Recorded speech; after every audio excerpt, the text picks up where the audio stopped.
now 1 minute to 9.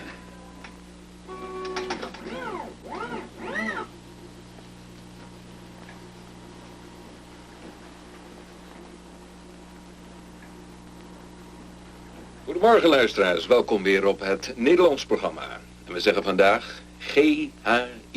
Gelukkig, het is vrijdag. Hier in Canada zeggen ze TGIF. Thank goodness it's Friday. En het wordt een prachtige dag vandaag. Het weersverwachting trouwens. It doesn't matter where you go in Canada, you're bound to find a Dutchman somewhere. And they've all got something to talk about. They've all had one similar experience. Hey? They've immigrated. Yeah, I know that we have it, but... And for that, it brings a host of emotions and a host of ideas, and sometimes not very happy ones.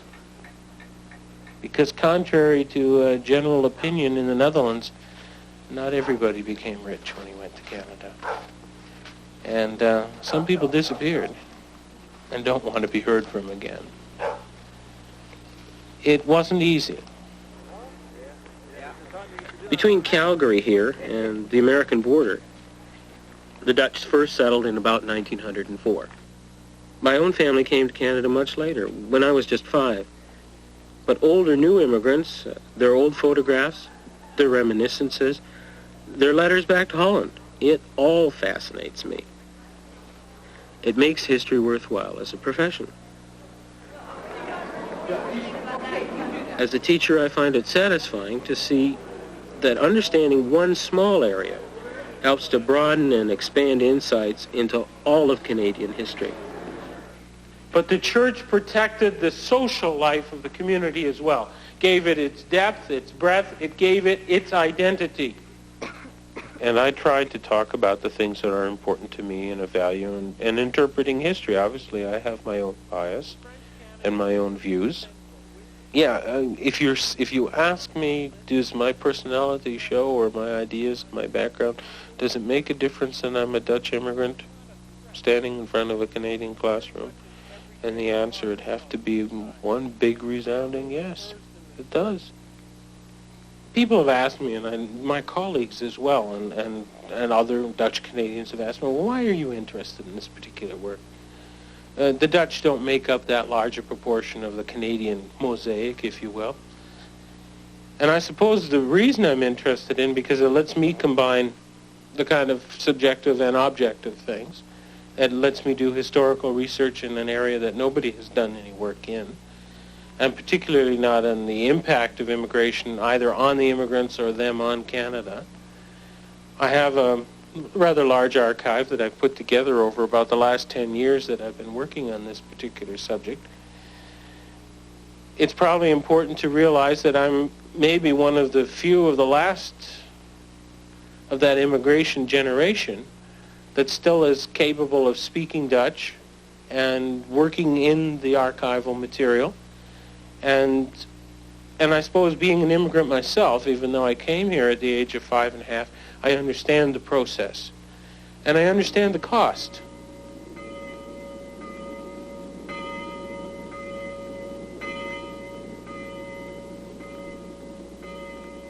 Some people said that the homestead was built on the bones of the homesteader, because the first homesteader paid the cost. The people who reaped the benefits were the children of the homesteaders. Could you tell me about this photograph of your family and a little bit about when it was taken and who are all the people in the picture? That was taken in July of 1913. 1913. That's just before they moved up north. Mm-hmm. This is you here? Yeah, that's me there. And this is you? That's me This there, is John. Uh-huh. What did it look like here? Oh, it was all prairie. No fences, no trees. We just got across a great big portion of land. And you lived in a hole in the ground? Yeah, he dug a hole in the ground. 12 by 12. And he made steps out of the ground, steps to go in and out here. We got driftwood from the river, covered it over with grass and sod. Yeah. And a stovepipe sticking through the sod. And there was no kerosene, there wasn't a lamp. So Mother was writing letters to Holland, and she'd opened the front door of that old stove and sat there writing letters on a piece of old piece of driftwood. Would you say that your parents were very strong people? He was one of the strongest men in Alberta, in the whole world, you might say. Not only in strength, but the courageous man he was. Mm-hmm. He'd almost tackle anything. Oh, yeah. He'd shoe his own horses and got kicked so often that he broke his arm and he broke his wrist. And he said, hold on to these lines. He had 12 horses on a 3-bottom plow. And he went and got a tin snip with one hand and cut a piece of tin and put it around here and put it in the vise and put bale wire around it. And then he went to work again. And the wrist was broken just like that. It was just hanging there. Incredible, incredible. And tough. He was shoveling grain that fall, and he had this shovel in one hand, and the other part of the shovel was in here, and he's still shoveling. With a broken arm. With a broken arm, yeah. So the immigrants wrote back home, come over. We have land, we have jobs, we have opportunities. We came here in March 1927, and we landed on the Indian reservation at Brockett, near Pincher Creek. We stayed there 1 year, and we nearly starved to death. This district where we're in now was just opening up with irrigation, and they were looking for new settlers. So my father, who was at that time 46 years of age, decided that we as a family come to this district here in Iron Springs, Picture Butte, and we bought a quarter section for no money down. We didn't have no money. Father was plumb broke. And the quarter section we bought was partly prairie, and on that prairie stood a little house, one room, 12 by 14 feet. That's the one you see here in the background, 12 by 14 feet, and father and mother and 5 sons lived in this little shack for 3 years. Now, we're standing in this kitchen, and I can't believe it myself. Boy, oh boy, when I think back all those years, then when I got married, my wife thought this was the most beautiful little kitchen. She kept it just spotless. It's not like it is today with a cobweb hanging here and there. But it's been useful all the time. It's been used for a beat worker shack, and we had good times in it. We had 3 children when we moved out and built a new home. From the very beginning, the Dutch have always been regarded as good immigrants. Not just because they worked hard, and not just because they were clean, but because they understood the processes of democracy. They were the right kind of racial type, and they had all the kinds of middle-class values which Canadians esteemed and valued.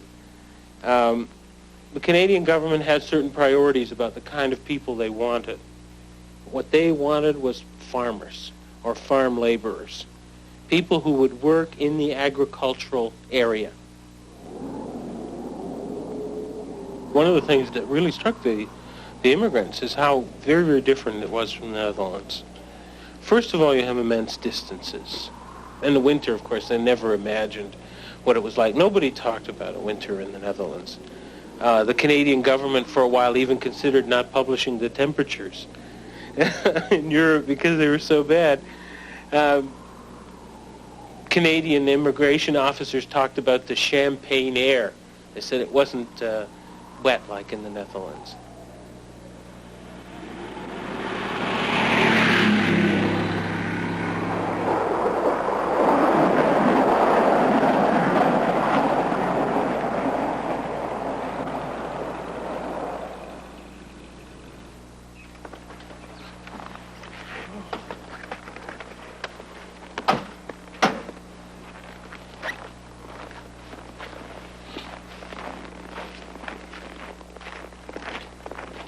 Those early settlements secured the base for a whole new wave of Dutch immigration after the Second World War.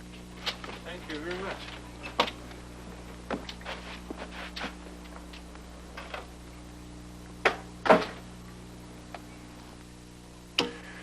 In 1947, two men came to visit me, Dr. Tuinman of the Dutch Embassy.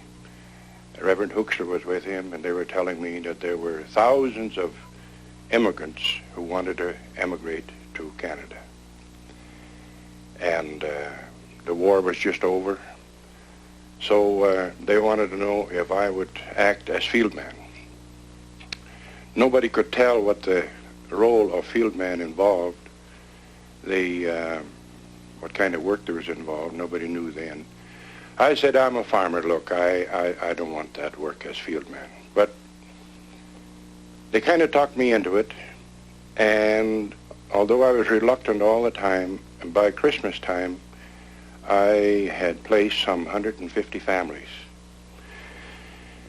So by the end of 48, I tell you, I had done a lot of work, neglected my family. My children hardly knew me because these people were coming in by the train loads, 2-3 coaches and so on. Yeah. And everything is left up to the field man. Well, this already starts when they arrived in the East. The CPR and the CNR, they gave me a pass, and I would go down east as far as I could to meet them. And then on the train, I didn't have 1 minute rest. Meneer, what's our destination? Where are we going to, what's our home? How far are we from so-and-so? And the women especially want to know what kind of house they were going to get. I said, well, just expect a chicken house and you'll be surprised. So this is all I could tell them. Many were surprised, many were not.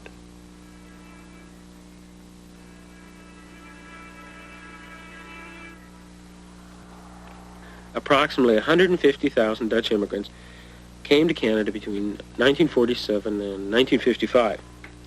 A significant number of these immigrants were from the Calvinistic northern provinces of the Netherlands, and many of them settled in the farming districts of southern Ontario. Life was extremely difficult for them, as for all new immigrants. But the thing that sustained them was their conviction that God had a purpose for them in this new land. Mei 51. We zijn aangekomen de 15e mei. En in Londen haalde de farmer van Hilderton ons van de trein. En toen begon de misère. Zondags bij de kerk, we hadden al 3 dagen gewerkt, de jongens en ik. Bij de kerk in Hilderton, daar werden een Christian Reformed Church in de Presbyterienkerk. Toen zeggen die mensen, weten jullie al wat je verdient? Ja, $75 per maand. Maar hebben jullie ook over de jongens gesproken? Arm was 19 en Wieger was 21. Nee, moet je om denken, maar die boer die neemt de jongens voor niks hoor, die betaalt hij niet. 'S maandags morgens zegt je de jongens, je vraagt de boer wat je loon is. En was ook nog een empire, zat ook nog in het gouvernement, een grote boerderij. De jongens vroegen hem, I don't know. Hij wist niet wat ze verdienen. Ik zei, ja, daar hebben we niks aan. Die wisten al wat I don't know was. En om 2:30 kwamen we weer op land. Ik zei, weer vragen. En toen werd ik kwaad en joegen de jongens beide weg. Toen liep ik daar alleen te stenen zoeken. En woensdagavond, de jongens kregen direct werk in Londen voor $42 per week. Elk. En woensdagavond, ik was bijna dood, zo moe was ik. En ik was vroeg op bed gaan en toen komt mijn dochter en die zegt, wil je hier even komen, Mr. Patrick, dat was de farmer. En Dominic Ritter, dat was de missionair van onze kerk. Die wilde even met u praten. Dominic Ritter is meegekomen omdat u geen Engels kent. Oh. Dominic Ritter zegt, dat is niet mooi, Mr. Knip, dat u de naam van de Nederlandse immigranten naar beneden haalt. Ik zeg, wat? Nee, zegt hij, dat is niet mooi. Uw jongens, die moeten terug naar de boer. Ik zei, nooit. Hij heeft ze weggestuurd, weggejaagd. Ik zei, die komen nooit weer terug. Nou, dat brief deed al over naar de farmer. En toen zegt hij, ja, u moet niet zo hoogmoedig wezen, Mr. Knip. Zo, ze heeft me dan nooit verteld dat ik hoogmoedig was. Ze moet dat wel weten. Ik was al misselijk ook van die dominee. Nou zegt hij, de farmer die zegt, als uw jongens niet terugkomen, wil u ook niet weer hebben. Ik zeg, dan moet u me vriendelijk bedanken, dat komt er heel best uit. Man, zegt hij, wat doe je nou? Je komt nergens aan het werk, je krijgt nergens een woning. Nou, hij zei dat tegen de boer. Ja, zegt de boer, zaterdagmorgen moet je uit de woning. Ik zei, dat komt in orde. Man, zegt hij, dominee, hoe kom je erbij? Je krijgt nergens een woning. Ik dacht, nou moet ik ook nog maar een vroom praatje hebben. Ik zei, nou dan doe ik net als vader Abraham. Ik koop mijn tent en ik ga hier in een tent wonen bij de weg. Today, 4 generations are gathered for Thanksgiving dinner at the home of the younger son. Well, the last few years, Ik voor mijn naam moet die stolen. they have lost quite a bit of market since the USA, eh? You don't like it? For those born here, marriage and family still remain central to the woman's role. Pick up the transformer. Marriage is invariably within the community, and the young couple settles down nearby. It must have shorted. Agricultural college has been added to high school as a normal ambition for the sons. Psychic burners? Yes. Those things go off and on every 7 seconds? Family ties remain strong, but the differing rates at which the generations adjust to the Canadian society become increasingly apparent. Die waren ook lood. Ja, die werden ook slim lood. En die hebben ook goud opgebracht, hè? Ja. Well, ma, I would just say, if I eat a little less tomorrow and eat a little more tonight, then I can take some more. I think so. Tomorrow and the day after tomorrow. You do that much better for me. Hey? Oh, white, yes.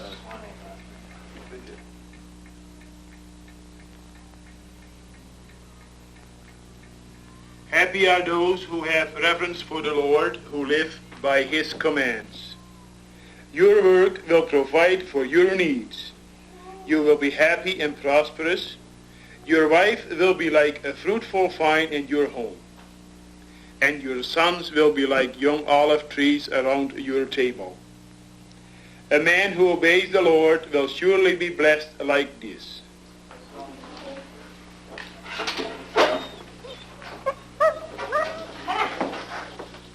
One thing you'll find about the immigrants, no matter what country they come from, if they cling to the old ways at all, they'll cling to the customs practiced in the old country when they left. They often disapprove of the changes at home. There today, such a commitment to the old ways would seem as old-fashioned and as unliberated as it sometimes does here. Oops, bingo.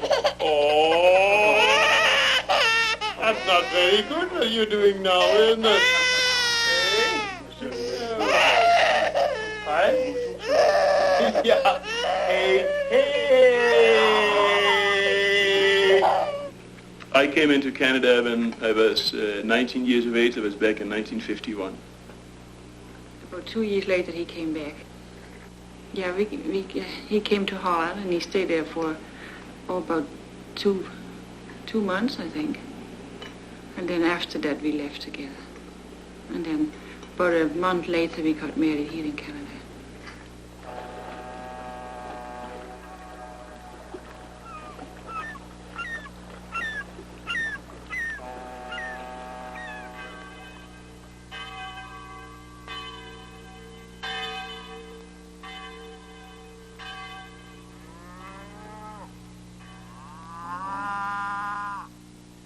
Back in Holland, it was small, not too much room, not too much chance to start farming on our own.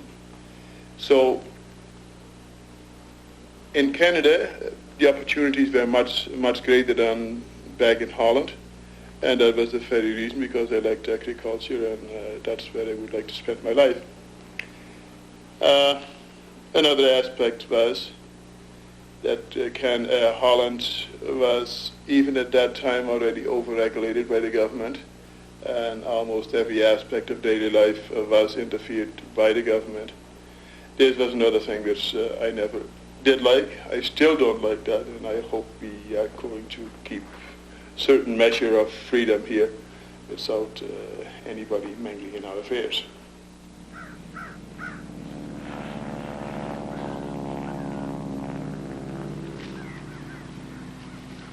When you look at a cotton plant and you look at the root system, then you see these helper roots. And it helps the plant to withstand storm. Now if you go up and if you look at this stalk, usually a good test, if you knock at a stalk and if it's of good quality, it'll still remain standing. A good test to see whether a corn crop is ready for harvest is by shelling a few kernels off in the center. That gives you the average moisture content.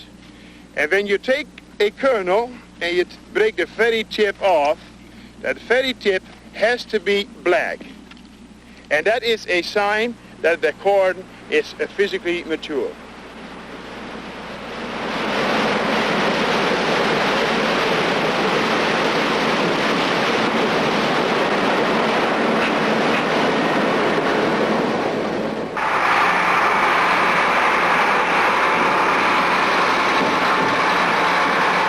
The harvest, not just one of grain or corn, it's a sign of God's grace. Work and struggle, that's a Calvinist calling, a vocation. There was a terrible need to prove to the people back home that it hadn't been a mistake to leave.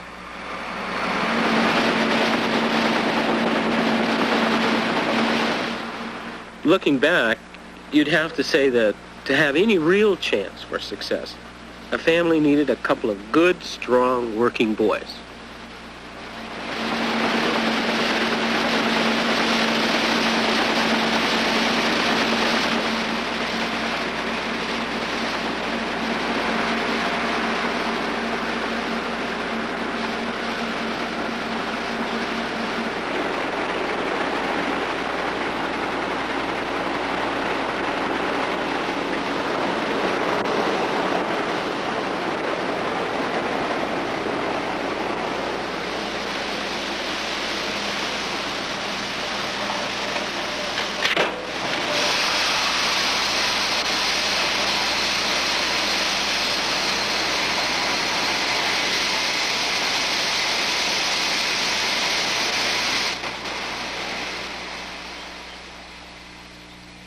We came here for our children, most of us anyway. We made that giant step in order to find a better future for our sons and daughters. And I believe many of us are convinced that indeed immigration has been for their advantage. However, we have encountered problems too. But happy the people whose God is the Lord. That was the real backbone of our immigration. It was in prayer that we made that bold step. It was in faith that we boarded the ship. It was in hope that we set foot on this soil. We came believing that God is our Father, that he would make room for us here, and that he had a purpose in leading us across the ocean. Hymn number 233, and we sing together the stanzas 1, 5, and 6.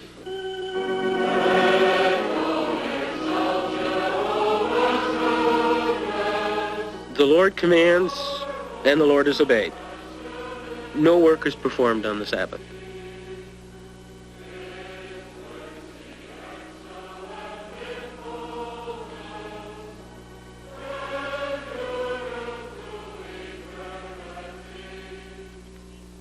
In this rural society, the congregation and the social community are one.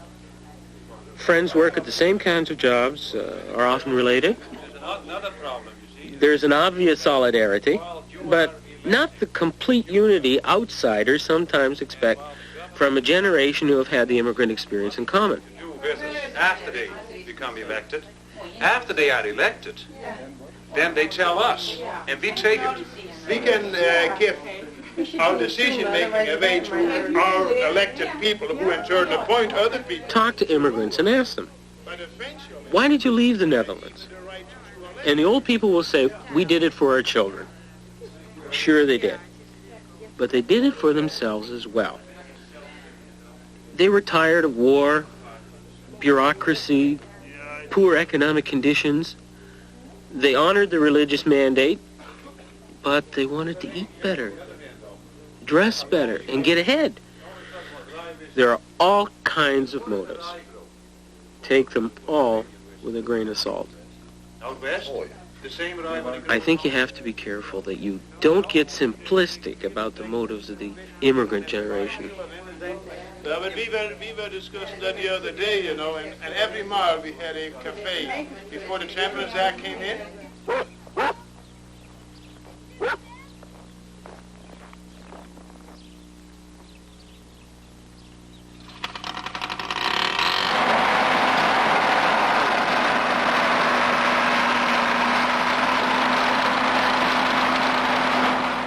Winter is always the slowest season on a farm. The men, at least, will soon finish their chores.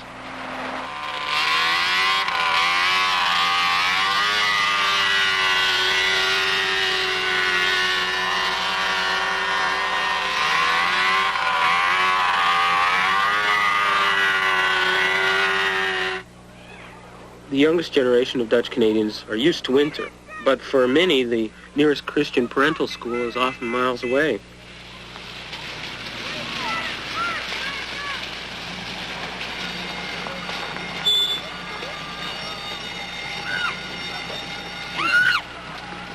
The children of Dutch Calvinists receive a private education with an emphasis on religion as well as scholarship. But even in their so-called Dutch schools, the language of instruction is English. Our Father in heaven, we come to you this morning to thank you for bringing us safely here together. We thank you for taking care of us and all that we have done it at home and as we've done our work and our play there, that you have blessed us and taken care of us. We ask you now to be with us in this day, that you will give us what we are in need of to do our work and our play. Thou protect us in this day, keep us safe from all harm and danger. Keep us from that which is sinful. In Jesus' name we pray. Amen.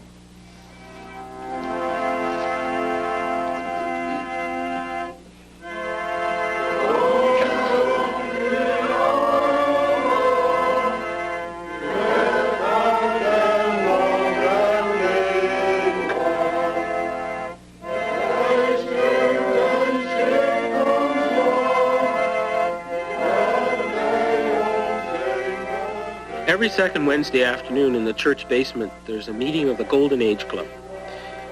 Coffee will be served, there'll be entertainment, the reading of a folk ballad, familiar to them from their childhood, but only after Bible study.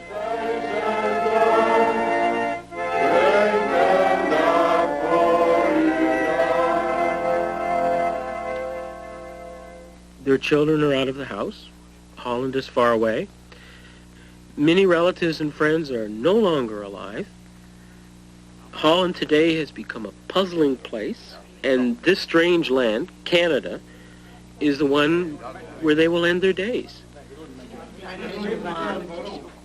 As that first generation becomes older, they realize and understand that what they have in common is their belief, their past, and their mother tongue. Als in schuim in de mist een gestalte om het land ligt, u wou dat u wist. Wat daar binnen zich afspeelt in het holst van de nacht. Een koebeest misschien, die een baby verwacht. When we talk about the Dutch Canadians as ethnic group, we don't have a history of literature. We don't have a history of the arts in Canada. We don't have a history of theater, because many of these people simply didn't have that in the old country. and there was no value placed upon it. When you think that the majority of immigrants who came to this country were of the Calvinist, Orthodox Calvinist tradition, where the emphasis is upon work and the church, and not necessarily upon the emphasis upon what we might consider the belles lettres or fine arts area. So that those things are really, they're not a traditional expression. So we don't have Dutch Canadian authors, even today.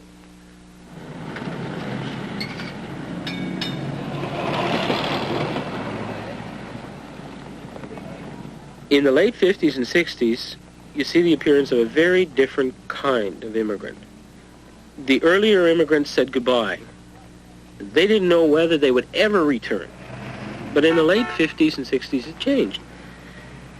You have easy airplane connections, and now you have people who are coming to Canada with business and professional skills. And they're going to sell these skills. They're going to a new milieu, but the contact with home is very easy. For them, that goodbye isn't forever, the way it was for the others.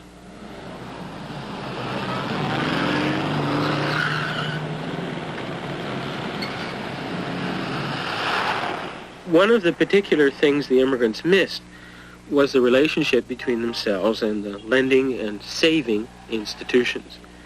In other words, the banks. What happened was that people in the Dutch community got together, put up a certain amount of money for the establishment of a credit union, a base fund, and then they tried to get as many other Dutch Canadians to join as they could.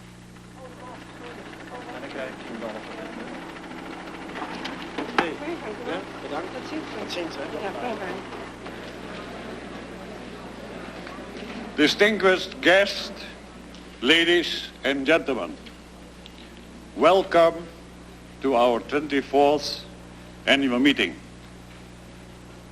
This meeting will be conducted in the English language, but questions can be asked in Dutch and will be translated. Of, om het op de Hollandse manier te zeggen, u kunt uw vragen in de Nederlandse taal stellen. The DUCA, that is Dutch Canadian Credit Union, boasts a membership of almost 13,000. We closed the past year with $41.8 million. And as of today, which is a little more than 2 months later, we have $47 million. The future will offer many opportunities to handle our financial affairs privately as well as a group. Our main purpose was, and I'd like to emphasize that, is and will be to find ways and means to serve our members in the best possible way. Growth is not our main objective. I thank you for your attention.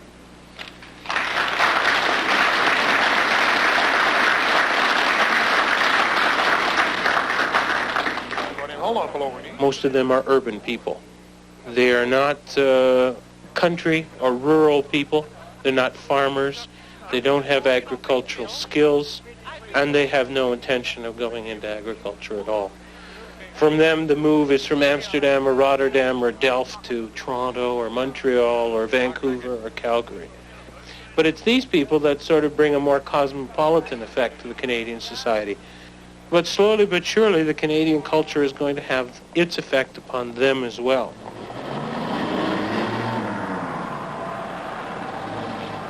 Yeah. So do you want it? Do you want it? You want the fun? Dutch stores are places where Dutch is spoken, where specialities are served, where immigrants meet and satisfy their taste, their nostalgic urge, but not any great social need. Many of the new immigrants live pretty well apart from any Dutch community, and prefer it that way. Homesickness becomes weaker as the years go by, but nostalgia remains. Thoughts of Holland as they left it are seldom occupied with regrets. And then we got a room in Rotterdam, and it was so small that it was very low, eh? Yeah. And you couldn't walk there proper. No, that was sloped, eh? And there was one area where there was a window that was kind of flattened out. It was the only place I could stand straight, and I hated it. I hated every inch of it. You could stand straight. Yeah, I took it. So that was actually one of the worst times in my life, almost. You know, if I think back about it, just the imprisonment in that silly little place. You know. So we were glad to get out, really. You know. And sorry for Mom and Dad, huh? but out.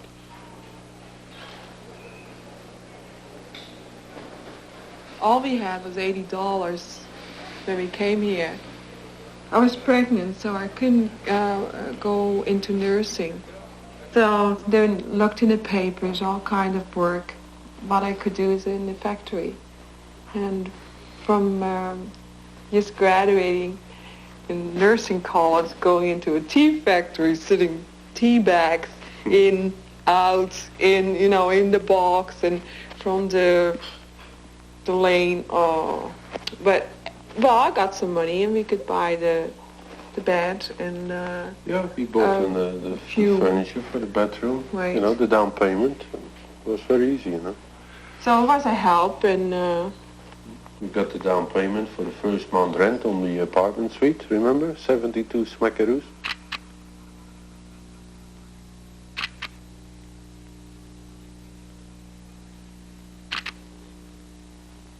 We're not like other groups in the Canadian multicultural state. We assimilate. We have the lowest language retention rate of any immigrant group in Canada.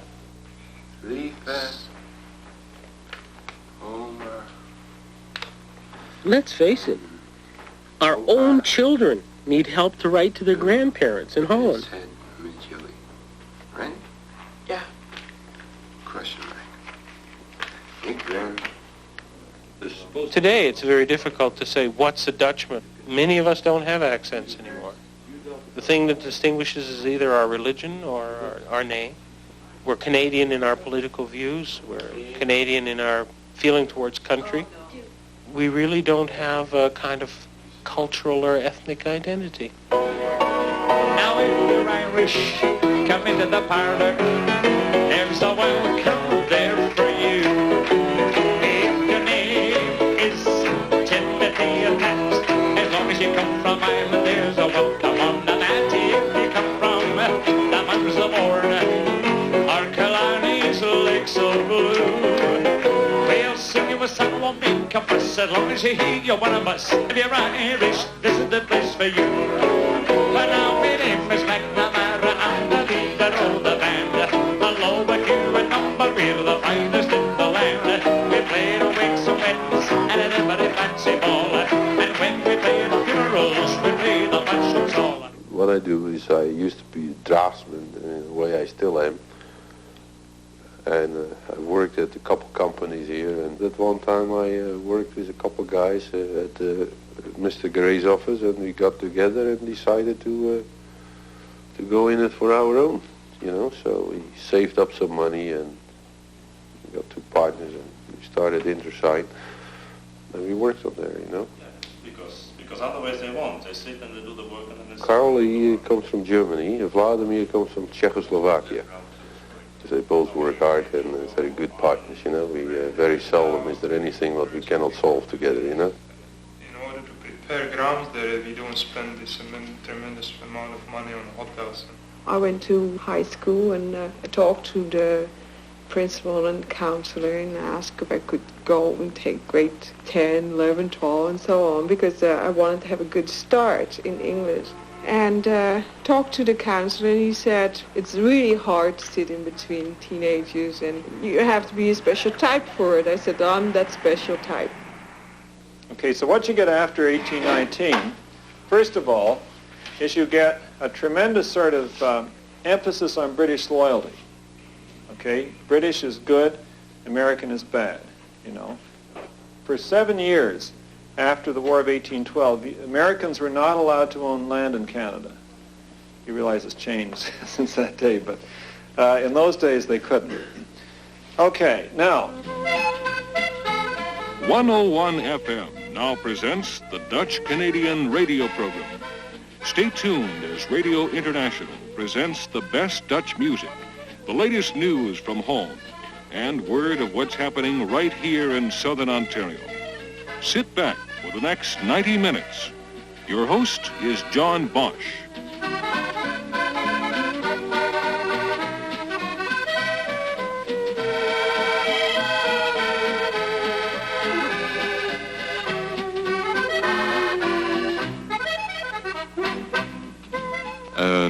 Goedemorgen allemaal, GHIV, gelukkig, het is vrijdag.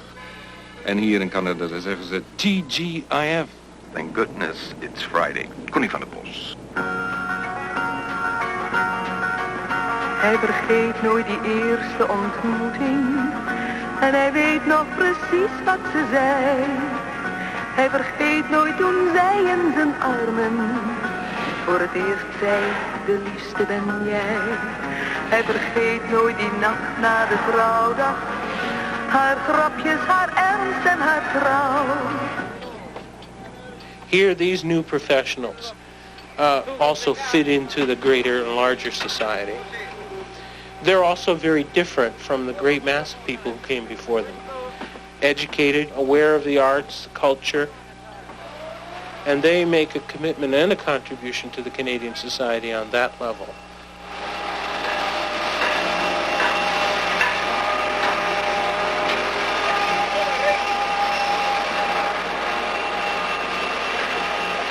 People in Europe, and it doesn't matter whether you're Dutch or not, they always tend to think of their Canadian or American cousins as being very, very rich. They've got more than anybody else does. And what most people don't realize is that people in Holland have it pretty well as good as we do over here, if not better in some circumstances. But we are different. And how are we different? Those are the questions that I'm interested in, that I like to work on, that I like to think about. How have we changed? What makes us different from those that we left in Holland? Were we the creme de la creme? Or were we the scum de la scum? It's a difficult question to answer. Some people have said, you know, the very best of the Dutch citizens left. And some said, well, only the very worst left because they couldn't make it at home. And I'm not sure that answer is that simple. Back in Holland, say, kick your teeth in before you start. Over here, say, kicking your teeth after you fail, you see, but at least you had a chance, you know. So the nice thing about it is that you can do something for yourself. There is not a billion of government regulations of some sort who will stop you cold in your track before you get anywhere. So you give something a crack, and maybe you blow out your brains, maybe not, but in the meantime you live your life, you see? Well, he made that step, and so did Mother, and they have made the best of it. It was not always easy on them, but they have given a good account of themselves, and I am quite proud of them the way they did, yes. Ach, emigratie was de eerste tijd natuurlijk moeilijk, maar dat kan ik wel begrijpen. We moesten hier alles weer opnieuw opbouwen. Dat was niet zo gemakkelijk. En vooral als je in Holland al een samen goed leven had, dan was het hier wel moeilijk. Maar we gingen er ook niet in om onszelf. We gingen erheen omdat onze kinderen wilden. En daarom gingen wij mee. We wilden onze kinderen niet loslaten. En nou, dan ben je rijk geworden. We hebben hier nou, ze zijn alle 3 goed getrouwd. Dus we kunnen rekenen van 6 kinderen hebben. En we hebben 18 kleinkinderen en 1 achterkleinkind. Dus ben je niet rijk geworden hier? Ja. Heb ik dat goed gezegd? Oh, man. De loor en die